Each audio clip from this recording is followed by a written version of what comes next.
My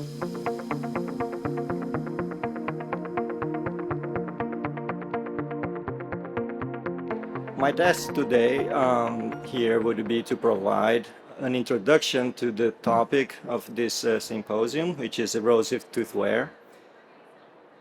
Just a slide with the disclosure of potential conflicts of interest.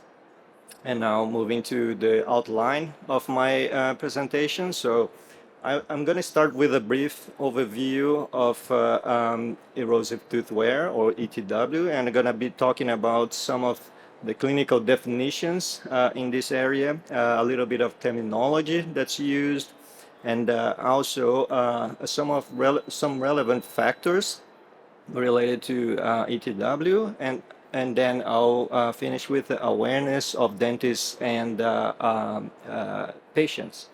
Then I'll move to the second part of my presentation, which will be a brief introduction to diagnosis of erosive tooth wear, and then I'll mention some of the difference between ETW and dental caries.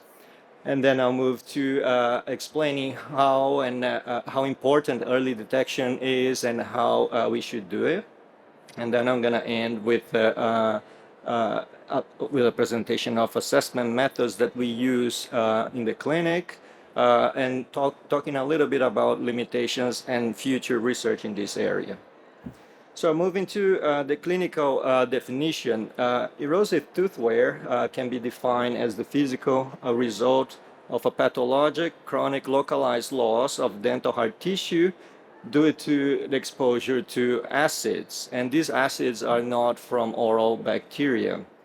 So if you look at this picture, we can see here the clinical aspect of the enamel that has already been lost here on the buccal surface of this anterior teeth, as well as on the lingual with exposure of denting in some of the in some areas. So this is an advanced case of ETW, and it's a clear description of this condition. Now, another term that is being used to define erosive tooth wear is dental erosion, and it's probably the most common term for describing this condition. And it has generated some confusion, and because of that, a few years ago we had a meeting with the specialists in this area where we discussed which terms that should be used in this to describe clinically erosive tooth wear. And from that meeting, we published a consensus report paper where we have a description of the main terms to be used. So I'm going to show some of them here. The first is tooth wear. So that's a general term to describe loss of the tooth structure due to physical or chemo-physical process.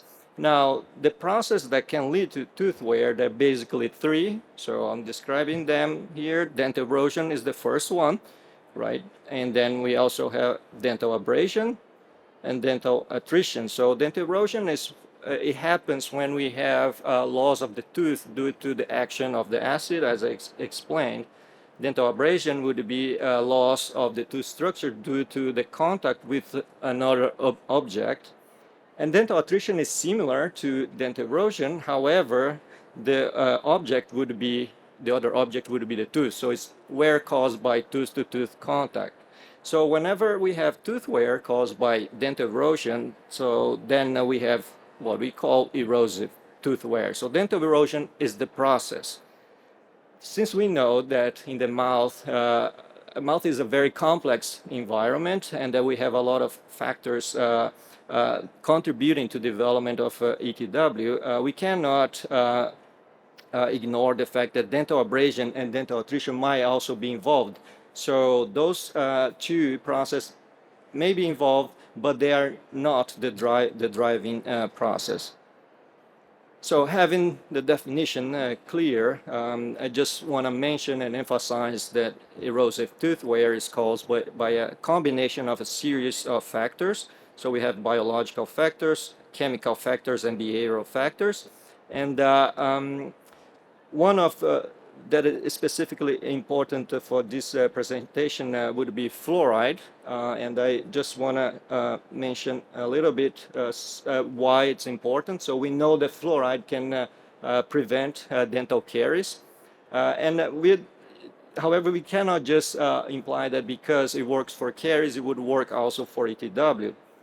But we do have some data coming from lab studies and limited clinical studies showing that fluoride could also help with the prevention of erosive tooth wear. And Kim, in the last presentation, will be talking about it in more details.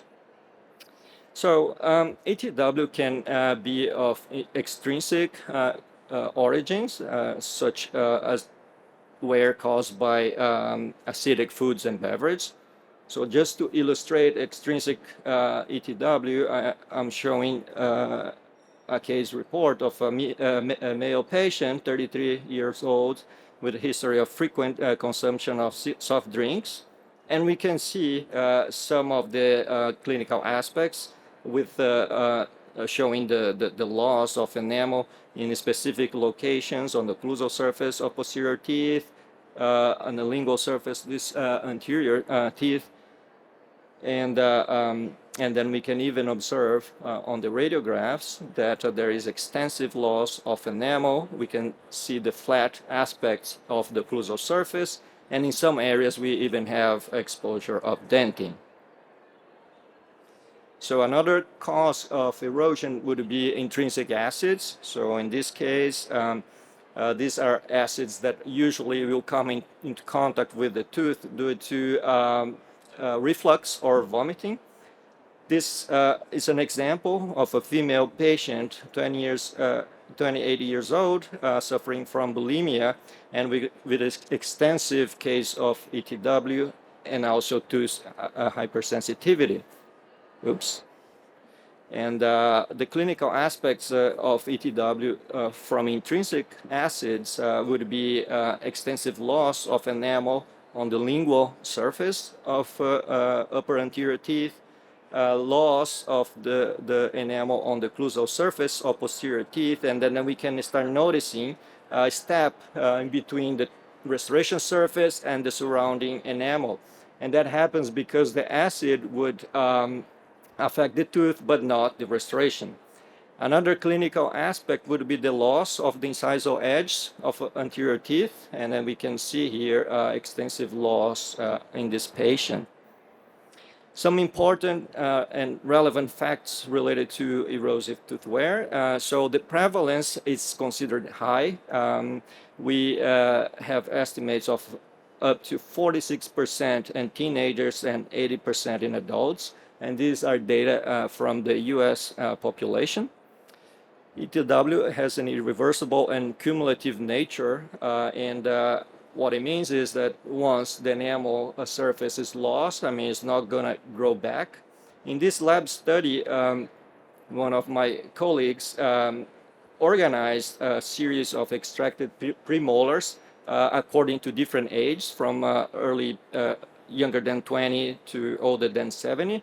And then examined all the dental conditions that were affecting these teeth and observed that ETW increased with age, especially after the 40s and 50 years. And then obviously it continued to increase until the later ages. So once the surface is lost, like I said, it's not coming back. And that's a problem because people are retaining more of their natural teeth and also they're living longer. So this is a problem that can start affecting people more and more at the later age. Other important facts, ETW rising prevalence has been observed and associated to the consumption of acidic foods and beverages. We have systematic reviews and then meta-analysis showing that. And that is of concern because we have extremely high consumption of soft drinks in the US. And as we can see here in this figure, this is the number of liters per capita of consumption. And in developed countries, this number tends to be high, and underdeveloped countries, this number is usually lower. However, it's increasing. So that is a problem. So with all this high prevalence and these factors that we know that are out there, we wonder if patients and dentists are actually aware of ETW. So we had a project called EroTeeth project, where we developed surveys and showed to patients and dentists, and basically asking if they could identify the presence of ETW. So just sharing some of the results, dentists or patients, they failed to recognize especially the early stage of ETW, as we can see here. And they were able to identify correctly the advanced case of ETW. However, it wasn't more than 50%, 60% of the case. An interesting information from the same study was that patients considered the early stage of ETW more attractive than the actual sound enamel. For dentists, the results were not different. Dentists also struggle to identify, especially the early stage of ETW. They could not differentiate it from other dental conditions. So then moving to diagnostics, one thing that I would like to emphasize is the difference between ETW and dental caries, as dental caries is the most common dental hard tissue condition. So ETW will involve softening of the enamel surface, whereas caries, we have involvement of the subsurface.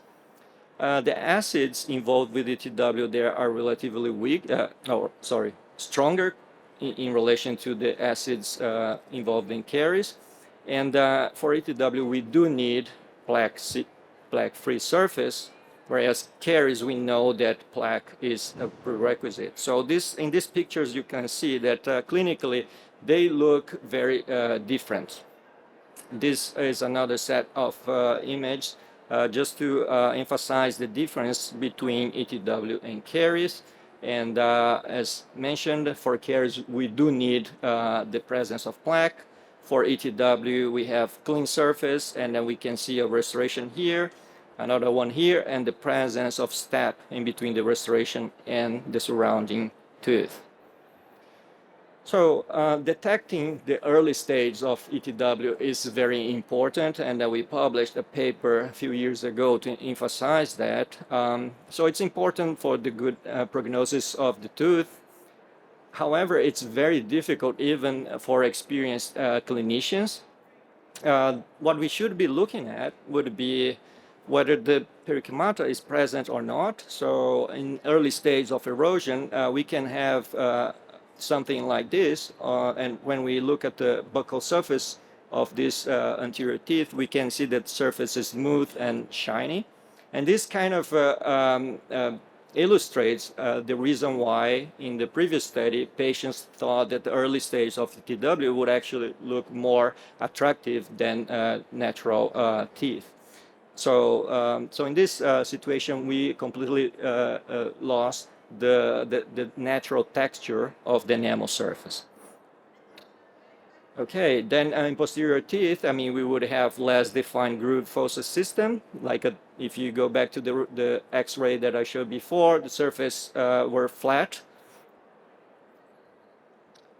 It's also common to see the presence of cuppings on the tips of the cusps of the posterior teeth. And we also can visualize a cervical enamel band. If you look carefully, so from the occlusal view, we can see that in the cervical area, we start observing these bands. And what happened there was that because that area, that enamel is protected by the gum, it's not affected by the acid. So if you look at from this angle, you're able to identify it. Some important notes. The clinical signs of ETW, early ETW, are subtle and might not be perceived. The emphasis should be on training practitioners to early identify this stage of ETW. The early diagnosis implementation of preventive strategies, especially at younger age, is fundamental. And then not all signs of ETW, early signs, will necessarily advance into severe lesions. Moving now to the last part of my presentation, so I'm going to talk about some of the assessment methods for ETW. We do have subjective methods and objective methods. Clinically, which I think would be the relevance today, most of the methods that we have, they are subjective, and that's a problem because we all don't see the same things the same way, right? What I might call erosion or ETW, we might not call it, or might call something else. So, and this is especially confusing at early stage. It's very difficult to diagnose early stage. So there is a need to develop some objective tools in order to detect and to monitor the progression of ETW clinically. Now, some of the objective ways that we have, or objective tools that we have, are mostly used in the lab. Here, just for illustration, we have measurement of microhardness of enamel, and also the use of profilometry. And they are very sensitive methods, and we can see small change on enamel, and it can help us picking up early stage of erosion. However, we cannot use them clinically, right? So in order to try to solve this problem, we're trying to develop other methods, and methods based on the change of enamel surface texture. When we look at an anisotropic texture and complexity of the enamel surface, we have some work with promising results in this area. Another way of doing that would be by measuring enamel thickness. So we've tested using optical coherence tomography in order to do that. This is a setup of a study that we did, and here are some of the results. So we were able to show that with this machine, we were able to see progression of ETW under experimental conditions. So basically what it does, it measures the distance between the enamel surface and the DEJ. And then if you do it over time, and if you notice that it's reducing, so that means ETW is progressing. And the last method that it's being proposed to be used for that would be measuring the volume loss of enamel, and that can be done by the use of 3D intraoral scanners. So this is something that we've been testing in the lab. It has shown some promising results, and however, we still need to validate it clinically. So with this method, we might not be able to pick up smaller difference on enamel. However, with the improvement of these intraoral scanners, we might be able to have better resolution in the future. So, and with that, just a take-home message, erosive tooth wear refers to the clinical dental condition that's caused primarily by the dental erosion process, although the process dental erosion, abrasion, and attrition can also be involved. It's a common problem and potentially underestimated in some countries due to lack of awareness of dentists and patients. So education is a priority. So the diagnosis of early stage is difficult, but it's essential to prevent further development into advanced stage of this condition. So we should focus on the development of objective methods for clinical use. And if we can do that, it will allow us to implement preventive measures at earlier stage. And I would like to end my presentation just showing some of reference books where you can find more details.